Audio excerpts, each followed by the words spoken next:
आज का हमारा टॉपिक प्रकृति पोषण विवाद है। इसका संबंध किससे है? वातावरण और वंशानुक्रम से है। वंशानुक्रम और वातावरण से है।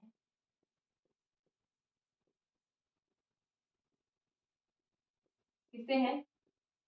वंशानुक्रम और वातावरण से है। अतः ये देखते हैं कि वह वंशानुक्रम और वातावरण क्या है। आइए समझते हैं ये क्या है। इसको समझने के लिए हमें विकास का आधार समझना पड़ेगा। विकास का आधार, बेस ऑफ डेवलपमेंट। डेवलपमेंट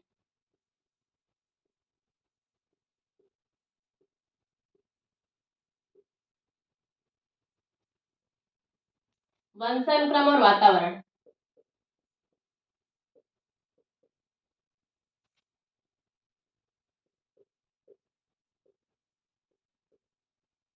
जो विकास का आधार है वह वंशानुक्रम और वातावरण है। हेरिडिटी, हेरिडिटी और इसे इन्वायरमेंट।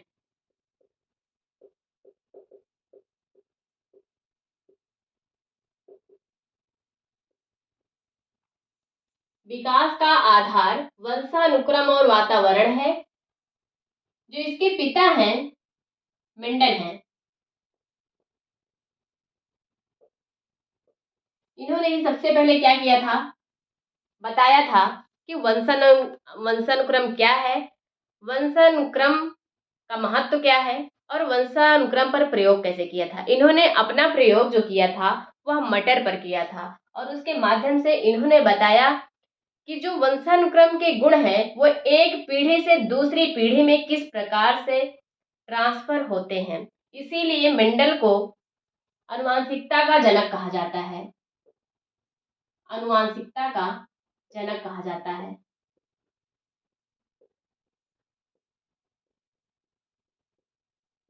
आनुवांशिकता का जनक कहा जाता है। किसको कहा जाता है?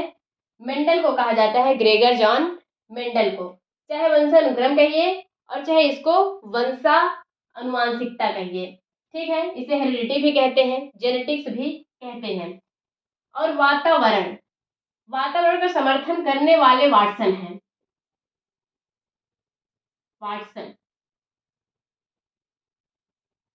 इन्होंने बताया, वातावरण को स्पष्ट करते हुए इन्होंने कहा कि आप हमें 1 दर्जन नवजात शिशु दे दीजिए, आप उन्हें जो चाहेंगे मैं उन्हें वो बना दूंगा। जैसे आप कहेंगे मैं वकील बना सकता हूँ, इंजीनियर, डॉक्टर, किसी भी पद को मैं क्या कर सकता हूँ, उनको हासिल करवा सकता हूँ। या फिर अगर आप कहते हैं मैं उन्हें चोर, डकैत और भी बना सकता हूँ। इन्होंने क्यों कहा? क्योंकि इन्होंने कहा कि पर्यावरण इतना प्रभावी होता है कि हम किसी भी बच्चे को जैसे चाहेंगे वैसे बना सकते हैं।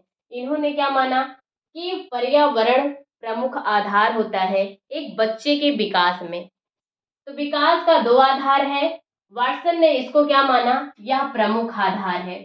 वातावरण को, वातावरण को प्रमुख आधार माना, प्रमुख आधार माना।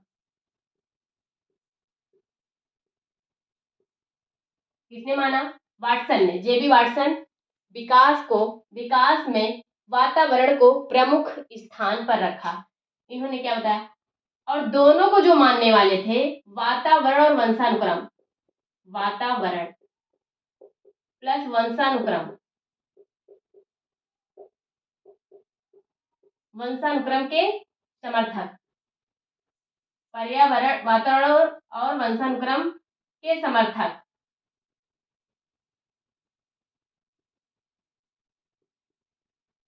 वुडवर्थ हैं। कौन है?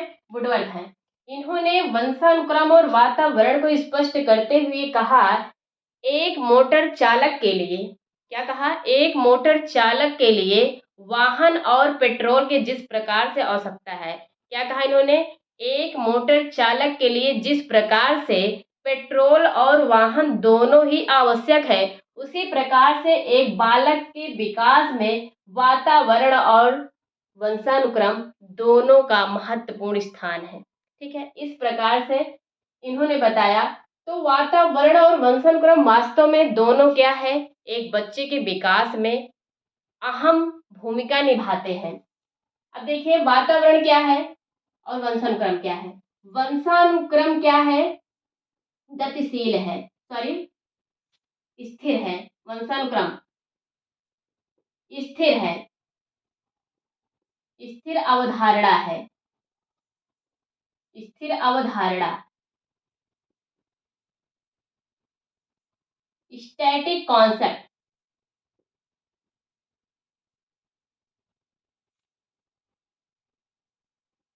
स्टैटिक कॉन्सेप्ट क्यों कहा, स्टैटिक जी की आप पढ़ते होंगे। स्टैटिक का मतलब है जो बदले ना।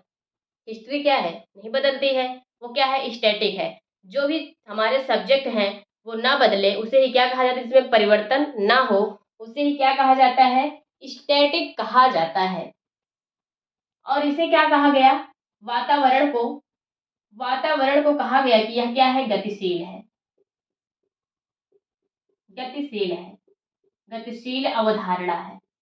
वातावरण क्या है, गतिशील अवधारणा है, डायनामिक है, डायनामिक कॉन्सेप्ट है।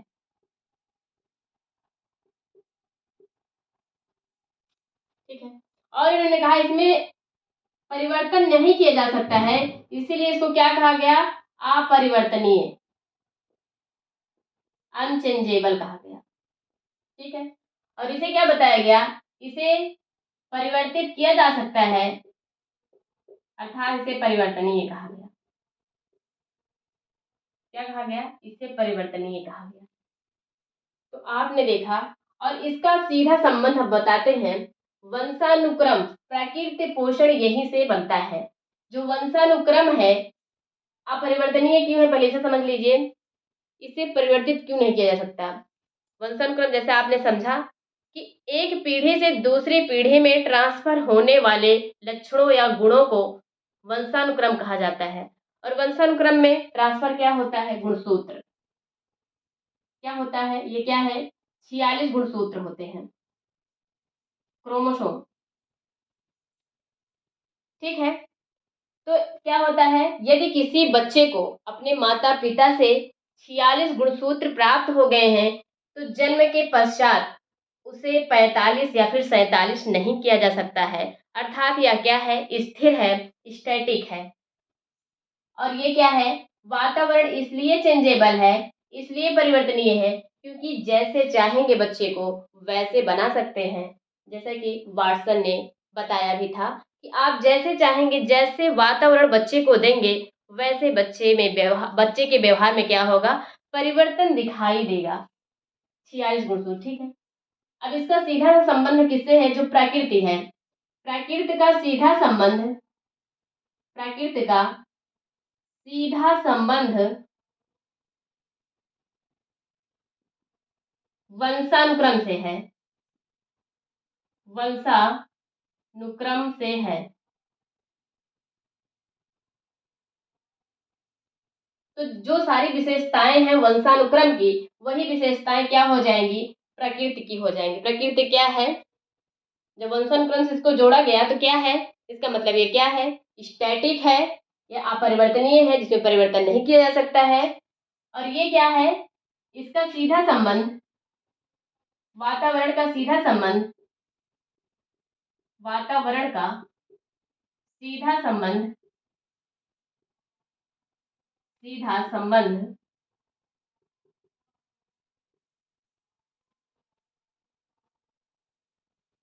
किससे है, पोषण से है, पोषण से है। तो इस प्रकार से यदि कहीं पर प्रकृति पोषण विवाद आए तो प्रकृति का सीधा संबंध वंशानुक्रम से है और पोषण का सीधा संबंध वातावरण से है। ये क्वेश्चन आया हुआ है। तो आपने क्या देखा कि विकास के दो आधार हैं, जिसमें क्या है, एक वंशानुक्रम है और एक वातावरण है। तो इस प्रकार से इसका संबंध जो है ये क्वेश्चन आया हुआ है, तो आप यहाँ से क्या कर सकते हैं, इसे क्लियर कर सकते हैं। Thank you classes.